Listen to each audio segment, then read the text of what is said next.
High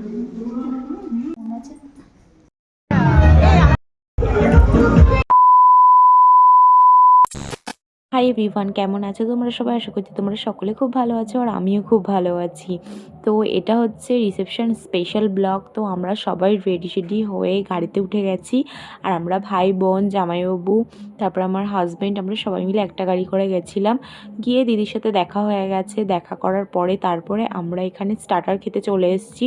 স্টার্টারে অনেক কিছু ছিল, রেশমি কাবাব ছিল, চিকেন পকোড়া ছিল, তারপরে ড্রাই চিলি চিকেন ছিল, ফুচকা ছিল, কফি ছিল। তো কফিটা বাদ দিয়ে সব কিছুই খেয়েছি। খাওয়া দাওয়া কমপ্লিট করার পরে দাদার সাথে ইয়ার্কি মারছিলাম, দেখতে পাচ্ছ দাদা কি করছে। তো তারপরে হচ্ছে দিদির সাথে অনেক ছবি তুলেছি। তো সেগুলো সব পোস্ট করব ধীরে ধীরে, তোমরা দেখতে পাবে। আর এখানে বোন আমাকে বলছিল দিদি আমাকে একটা ছবি তুলে দে। তো আমি তুলে দিয়েছিলাম ছবি। তারপরে আমরা সবাই মিলে একসাথে বসে অনেক ছবি তুলেছি, তারপরে অনেক প্রচুর গল্প করেছি। দেন অনেক রাত হয়ে গেছিলো, আমরা প্রায় এখানেও লাস্ট ব্যাচের আগের ব্যাচটাই খেতে বসেছিলাম। তো খেতে বসে এখানে কি মেনুতে ছিল আমি প্রত্যেকটা জিনিস শেয়ার করতে পারিনি, তোমরা ভিডিওটা পজ করে অবশ্যই দেখে নিও মেনুতে কি ছিল। তো যে কটা আইটেম ছিল প্রত্যেকটা আইটেম এত ভালো লেগেছে আমি তোমাদের কি বলবো। আমি তো মাটন খাই না, কিন্তু এখানে মাটনটা এত ভালো লেগেছে সত্যি, আমি 2 পিস খেয়েছি।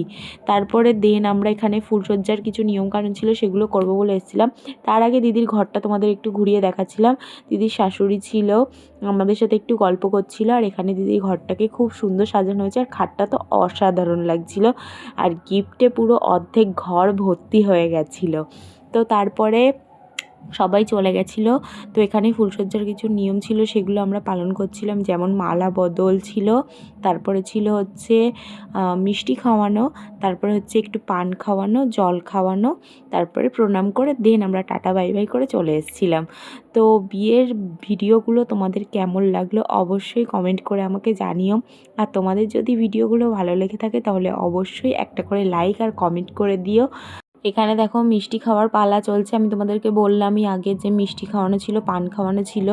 তো দিদি একটা, দাদা একটা মিষ্টি খেলো, দাদা ভাই একটা মিষ্টি খেলো। তারপরে দেন জল খাওয়ালো। জল খাওয়ার পরে তারপরে হচ্ছে পান খাওয়াতে ভুলে গেছিলো, তারপরে আবার পান খাওয়ালো। পানটা তো আর পুরোটা খাইনি, একটু করে দাঁতে কেটেছিল, জাস্ট নিয়ম খেতে হয় ওইটা। তো একটু করে পান খেলো। তারপরে হচ্ছে নমস্কার করবে। তো নমস্কার করার সময় একটা মজা হয়েছিল। দাদা বলছে এই নমস্কার যখন করবি পায়ে হাত দিয়ে, তখন মাথাটা পায়ে ঠুকে নমস্কার করবি, দেখবে দাদা এখানে মাথাটা পায়ে ঠুকে দেবে। তো আমরা সবাই সেটা নিয়ে প্রচুর হাসাহাসি করছিলাম। তো তারপরে ওর নমস্কার করা হয়ে যাওয়ার পরে